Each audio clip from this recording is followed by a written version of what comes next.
salut à tous, j'espère que vous allez bien, c'est ça et aujourd'hui on se retrouve pour une nouvelle vidéo par rapport à Yu-Gi-Oh! Au deck de structure Roi du Feu qu'on a pu ouvrir il y a quelques jours ensemble. Et aujourd'hui je voulais vous présenter tout simplement une decklist, un deck profile avec uniquement les cartes du structure deck.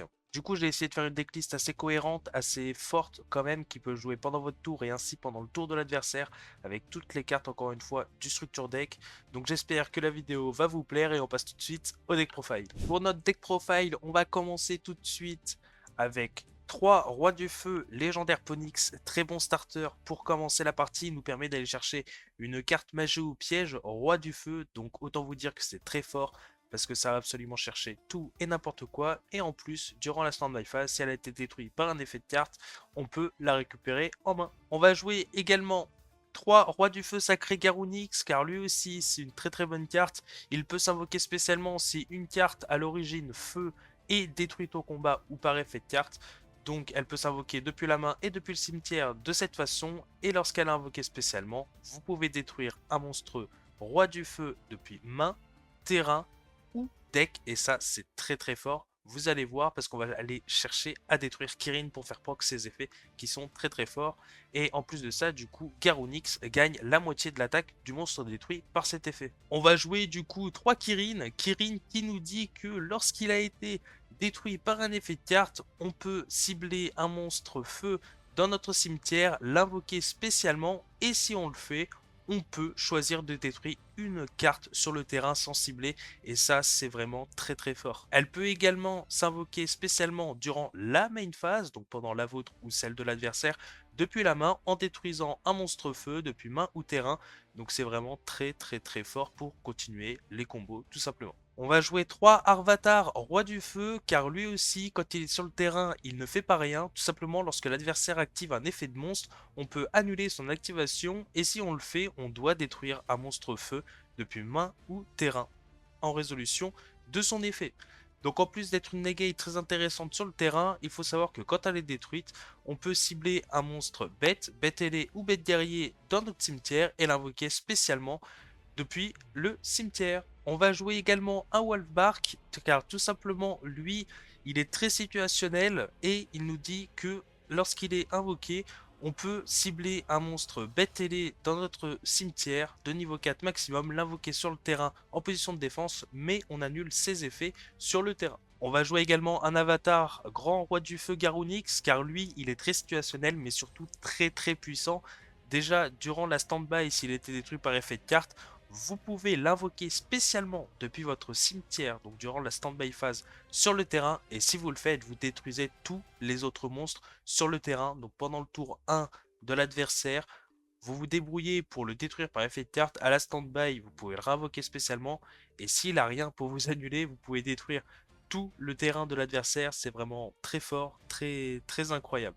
Et également, ce que dit cette carte, c'est lorsqu'elle a été détruite au combat et envoyée au cimetière, vous pouvez tout simplement invoquer spécialement un monstre Roi du Feu ou Roi du Feu au pluriel depuis le deck. Et ça, c'est pareil, c'est vraiment très fort. Donc, très bonne carte, on joue x1. Arvatar, Roi du Feu Barung, lui aussi très intéressant, qui peut s'invoquer spécialement depuis la main si un de vos monstres Roi du Feu face recto sur le terrain a été détruit par un effet de carte. Et aussi, Arvatar, Roi du Feu Barung, il dit que lorsqu'il a été détruit par un effet de carte, vous pouvez ajouter de votre deck à votre main une carte Roi du Feu. Donc autant vous dire que cette carte vous permet d'aller chercher absolument tout et n'importe quoi à la prochaine Survey phase, le tour où elle a été détruite. On va jouer également un Rank Bali, car on avait tout à l'heure Arvata, le Roi du Feu, qui lui nous permettait d'annuler l'activation d'un effet de monstre. Et ben lui c'est pareil, sauf que c'est pour les cartes magie et piège avec les mêmes restrictions.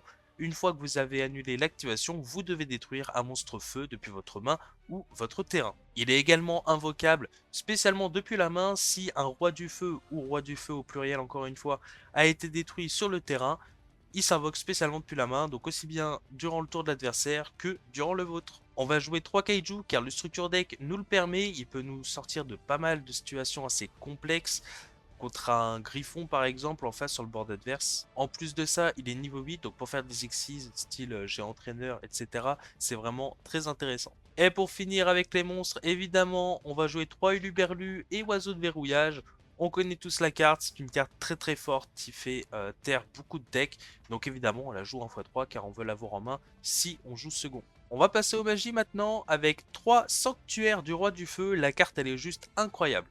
À l'activation de cette carte, vous pouvez placer une île de roi du feu qui est la magie de terrain du deck directement depuis le deck. Tout simplement, vous la prenez, vous l'activez, vous placez une île du roi du feu.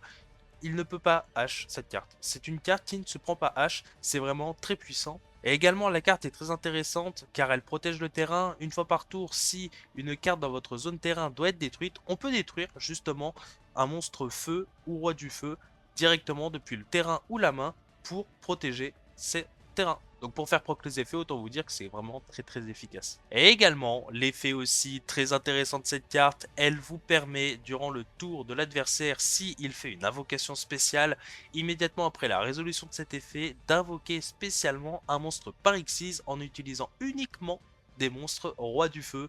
Donc c'est très très très très fort. Évidemment, avec le sanctuaire, on va jouer en x3 l'île du roi du feu car c'est une carte extraordinaire. Elle a 2 effets, on ne peut utiliser qu'un des 2 effets une fois et une seule fois par tour. Déjà les effets sont très très forts, donc cette restriction elle est clairement utile. Premier effet, durant votre main phase, vous pouvez détruire un monstre.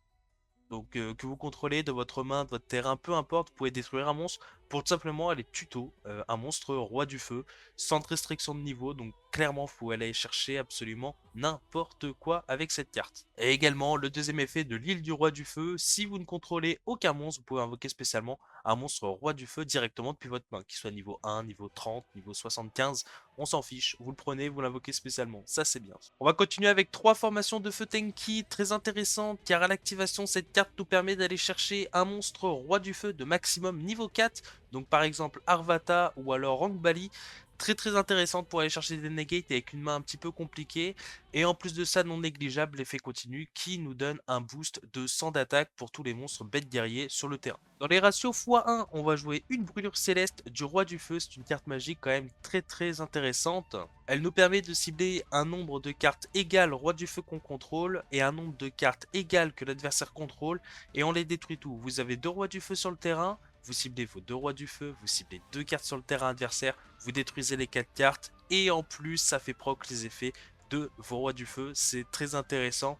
Et également elle a un petit effet dans le cimetière, si un de vos rois du feu doit être détruit par effet de carte, vous pouvez bannir cette carte à la place, donc si vous voulez pas faire proc des effets ou quoi, durant le tour de l'adversaire ou durant le vôtre, ça peut être très intéressant, ça peut être une backup, on va dire, pour vos prochains combos, c'est plutôt intéressant. On va jouer également le cercle des rois du feu, qui est une carte aussi très intéressante, très facilement cherchable. Elle nous permet simplement de cibler un monstre feu et roi du feu sur notre terrain et un dans notre cimetière. On détruit celui de notre terrain et on invoque spécialement celui du cimetière, donc ça nous permet de faire proc encore une fois des effets des monstres roi du feu tout en réinvoquant spécialement des monstres pour, pourquoi pas, faire une Nexus durant le tour de l'adversaire. Et également, en cas de situation très désespérée où on a besoin de faire proc des effets très rapidement durant son tour, on a trou noir, tout simplement. Ça clean le board, nous ça fait proc des effets, c'est ce qu'on veut.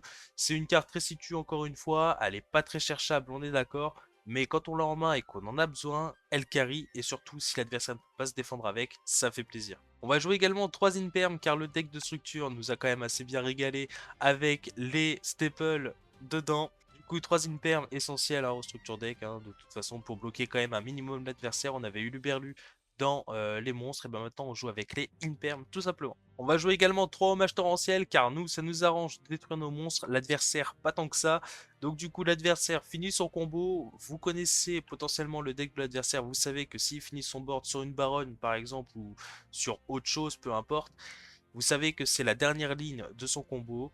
Hommage torrentiel, détruit tout, vous ça vous fait proc des effets, c'est juste mais trop bien trop fort. C'était tout pour le main deck les amis. Maintenant je vous propose de passer à l'extra deck. Attention l'extra deck, j'ai fait uniquement l'extra deck avec les cartes du structure deck évidemment. Donc je vais pas vous mentir, il n'y a rien de très très enrichissant. Hormis une carte quand même qui est très très intéressante. Et évidemment on va commencer directement par elle, l'éternité Garounix qui est une carte incroyable. Lorsque cette carte est invoquée par Xyz, vous pouvez tout simplement détruire tous les autres monstres sur le terrain. C'est un trou noir. La carte est un trou noir, littéralement. Vous l'invoquez, trou noir.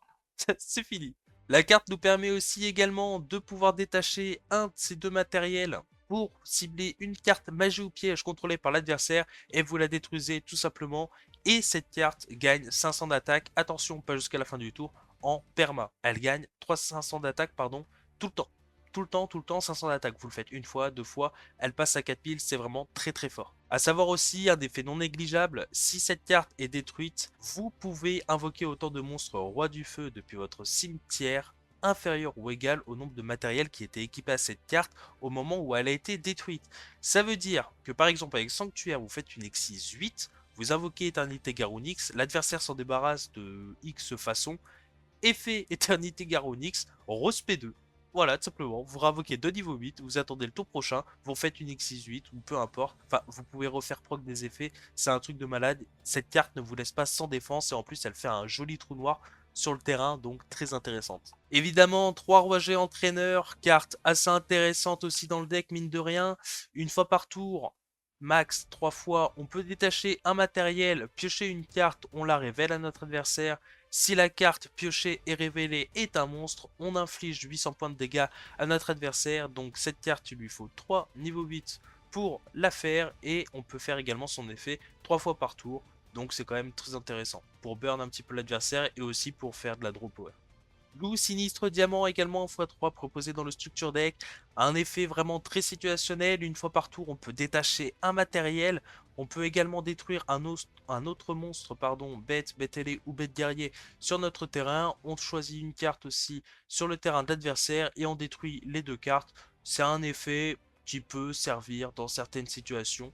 Donc on ne s'en prive pas, on la garde quand même. Et on a également Ita, la charmeuse de feu, qui lorsqu'elle est invoquée par Xyz nous permet de target un monstre feu dans le cimetière de notre adversaire et de l'invoquer spécialement sur notre terrain dans une zone pointée par Ita. Et également, si jamais cette carte est détruite au combat ou par effet de carte, elle nous permet de tutoriser un monstre feu avec maximum 1500 d'attaque, donc ça reste quand même assez intéressant. Merci à tous d'avoir regardé cette vidéo jusqu'ici, j'espère que le deck profile du deck de structure Roi du Feu vous a plu. Et aussi, n'hésitez pas dans les commentaires à me dire si vous voulez voir une vidéo combo avec ce deck ou si vous voulez voir une deck profile un peu plus élaborée avec du tri-brigade, peu importe, n'hésitez pas à me dire, j'attends vos retours avec impatience. Sur ce, je vous dis à une prochaine, je vous fais des bisous, peace.